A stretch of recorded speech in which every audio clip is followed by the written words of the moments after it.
جو بہن بھائی یہ چاہتے ہیں کہ اللہ پاک ان کی معاشی تنگ دستی کو دور فرمائے، رزق کا سلسلہ نسل در نسل تک چلے، تو آپ نے اللہ پاک کے صفاتی نام یا غنیوں کے حوالے سے کچھ تسبیحات کو پڑھنا ہے، جن کا آگے مکمل طریقہ بیان کروں گی۔ جو بندہ یہ تسبیح پڑھے گا انشاءاللہ وہ مالدار ہوگا، مخلوق سے بے نیاز ہوگا اور کسی کا محتاج نہیں ہوگا۔ اس کے علاوہ جو بندہ نماز اشراق کے بعد یہ تسبیح 100 بار پڑھے گا، اللہ پاک اس کی دنیاوی دولت میں اضافہ فرما دیں گے۔ یہ فراخی رزق کے حوالے سے بڑا شاندار عمل ہے، آسان بھی ہے، تو نماز اشراق کو پڑھنا ہے اور اس کے بعد آپ نے اس خاص تسبیح کو پڑھنا ہے۔ اللہ پاک کو اپنے بندے کا سجدہ بہت ہی پسند ہے، اسی لیے اس کے محبوب بندوں نے سجدے کی راہ اختیار کی۔ سجدے کی بہترین صورت نمازیں ہیں، اس کے بعد نفلی نمازیں۔ نفل پڑھنے کا اجر بہت ہے کیونکہ یہ انسان کے اختیار میں رکھا گیا ہے۔ دن رات میں جتنے چاہے نوافل پڑھیں، لیکن دن رات کی کچھ نفلی نمازیں ایسی ہیں جن کا درجہ فرضوں کے بعد عام نوافل سے قدرے زیادہ ہے۔ نبی پاک صلی اللہ علیہ وآلہ وسلم کو نماز پڑھنے میں جس قدر مسرت اور فرحت ہوتی تھی، اس قدر کسی اور کام میں نہ ہوتی۔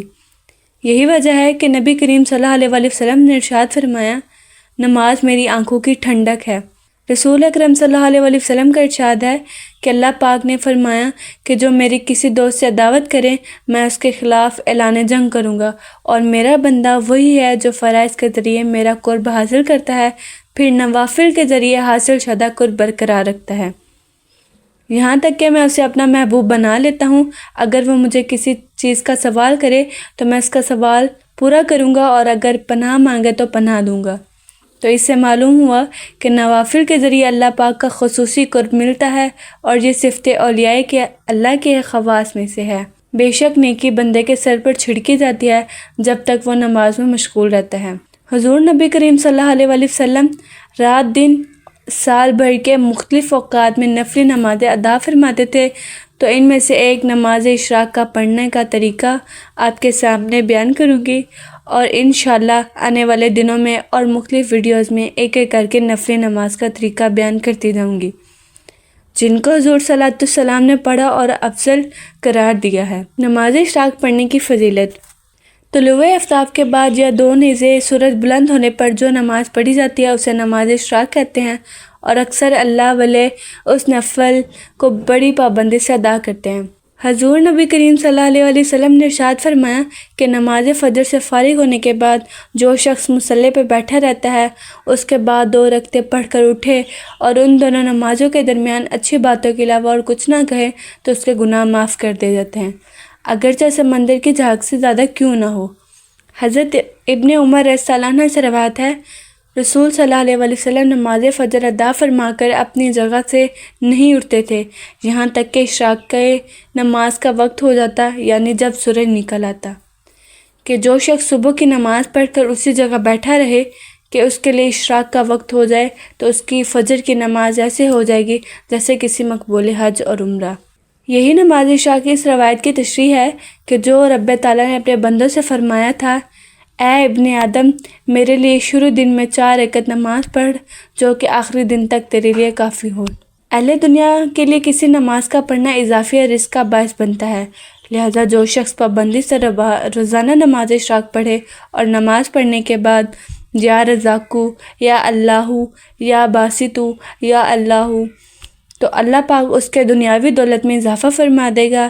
اہل تقویٰ اگر یہ نماز پابندی سے پڑھے تو اللہ کے یہاں ان کا شمار صالحین میں ہونے لگے گا، اور یہ نماز آپ کے لیے آخر دن تک کافی ہے۔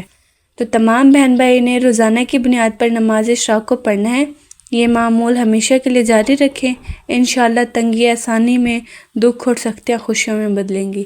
حضرت ابو ہریرہ رضی اللہ عنہ سے مروی ہے کہ رسول اکرم صلی اللہ علیہ وآلہ وسلم نے فرمایا کہ جب پیر اور جمعرات کا دن آتا ہے تو آسمان کے دروازے کھل جاتے ہیں اور اللہ پاک ہر بندے کو جس نے شرک اور ارتکاب نہیں کیا ہوتا بخش دیتا ہے، مگر جس آدمی کے دل میں اپنے بھائی کے ساتھ کینہ اور بغض ہوتا ہے اس کو مہلت دیتا ہے تاکہ وہ آپس میں صلح صفائی کر لے۔ پیر کے دن کی سب سے بڑی فضیلت یہ ہے کہ اس روز حضور اکرم صلی اللہ علیہ وآلہ وسلم اس دنیا میں جلوہ افروز ہوئے، اور اسی روز آپ نے مکہ مکرمہ سے ہجرت فرمائی، اور اسی روز یعنی پیر کے دن مدینہ منورہ میں داخل ہوئے۔ اسی پیر مبارک کو مکہ فتح ہوا اور اسی روز سورہ المائدہ نازل ہوئی اور اسی روز آپ صلی اللہ علیہ وسلم کا وصال مبارک ہوا۔ پیر کی خصوصی نفلی عبادت مندرجہ ذیل ہے۔ حضرت جابر بن عبداللہ رضی اللہ عنہ سے مروی روایت ہے کہ رسول اکرم صلی اللہ علیہ وسلم نے فرمایا، جس نے پیر کے دن سورج بلند ہونے کے بعد 2 رکعت نماز پڑھی اور ہر رکعت میں سورہ فاتحہ کے بعد ایک بار آیت الکرسی، ایک بار سورہ اخلاص اور ایک بار سورہ فلق اور سورہ ناس کو پڑھا، پھر اس نے اسلام پھیر کا اور 10 مرتبہ استغفر اللہ اور 10 مرتبہ درود شریف پڑھا تو اللہ پاک اس کے تمام گناہوں کو بخش دے گا۔ حضرت ثابت بنانی رحمۃ اللہ حضرت انس بن مالک رضی اللہ عنہ سے روایت کرتے ہیں کہ رسول اکرم صلی اللہ علیہ وسلم نے فرمایا کہ جو شخص پیر کے دن 12 رکعت نماز پڑھے اور ہر رکعت میں سورہ فاتحہ کے بعد ایک مرتبہ آیت الکرسی پڑھے، جب نماز سے فارغ ہو تو 12 مرتبہ سورہ اخلاص اور 12 مرتبہ استغفر اللہ پڑھے تو قیامت کے دن منادی پکارے گا کہ فلاں کا بیٹا کہاں ہے، وہ اٹھے اور اپنا ثواب اللہ پاک سے حاصل کرے۔ اس کو ثواب میں جو پہلے چیز ملے گی وہ 1000 جوڑے اور تاج ہوگا۔ پھر اسے کہا جائے گا کہ جنت میں داخل ہو جاؤ۔ اس کے استقبال کے لیے 1000 فرشتے موجود ہوں گے اور ہر ایک فرشتے کے ہاتھ میں تحفہ ہوگا اور فرشتے اس کے پیچھے چلیں گے یہاں تک کہ وہ 1000 نورانی محلات سے گزرے گا۔ پیر کے دن اسم الغنی کا وظیفہ۔ تو اللہ پاک کے صفاتی نام الغنی کے کچھ خواص بیان کروں گی۔ پیر کے دن سے یہ عمل شروع کریں، پھر روزانہ کی بنیاد پر جو تسبیح آسان لگے اس کو اپنے معمول میں شامل رکھنا ہے۔ اسم الغنی کے خواص اور فراخی کا وظیفہ۔ جو کوئی اس اسم مبارک کو پڑھے اور لکھ کر اپنے پاس رکھے گا انشاءاللہ وہ کبھی فقیر نہیں ہو سکتا۔ جو شخص اول آخر 11 مرتبہ درود شریف پڑھ کر درمیان میں 1100 مرتبہ یا غنیوں پڑھتا ہے تو اللہ پاک اس کو ظاہری اور باطنی غنا عطا فرمائے گا۔ یہ عمل فجر یا عشاء کی نماز کے بعد کریں اور ساتھ سورہ مزمل کی تلاوت بھی کریں۔ جو شخص بہت مفلس ہو وہ نماز فجر کی فرض اور سنت کے درمیان 200 بار یا غنی پڑھے، اس کے بعد ظہر، عصر اور مغرب کی نماز کے بعد یعنی ہر 3 نمازوں کے بعد 100 بار یا غنی اور عشاء کی نماز کے بعد 300 بار پڑھے تو انشاءاللہ وہ غنی اور مالدار ہو جائے گا۔ اگر ہمارے بہن بھائی 10 سومواروں تک لگاتار یہ عمل ہر پیر کو 100 بار یا اسم الغنی پڑھے گا انشاءاللہ وہ مخلوق سے بے نیاز ہوگا۔ تمام بہن بھائیوں نے اپنی سہولت کو دیکھنا ہے، جو تسبیح آسان لگے اس کو اپنے معمول میں شامل رکھنا ہے۔ انشاءاللہ غیبی رزق کے دروازے کھلیں گے اور اللہ پاک آپ کی تمام حاجتوں کو پورا فرمائے گا۔ بڑی توجہ اور دھیان سے ان وظائف کو سر انجام دینا ہے۔ آخر میں تمام بہن بھائیوں کے لیے دعا کرنی ہے کہ اللہ پاک سب کی پریشانیوں کو دور فرمائے، سب کو رزق نافع عطا فرمائے اور رزق حرام سے بچائے۔ جو بھی عمل کرے یا وظیفہ وہ رب کے رضا کے لیے ہو۔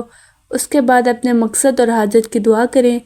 نماز کا خاص خیال رکھنا ہے، جھوٹ، غیبت، برائی سے بچنا ہے اور صدقے دل سے رو کر دعا کرنی ہے۔ تو آپ کے الفاظ میں، آپ کی دعاؤں میں جتنی عاجزی ہو، جتنا خلوص ہو، اتنی جلدی دعا قبول ہوتی ہے۔ تو ان وظائف کے حوالے سے عام اور کھلی اجازت ہے، آپ کر سکتے ہیں، مخلوق خدا کو بتا سکتے ہیں تاکہ سب کا بھلا اور سب کی پریشانی دور ہو۔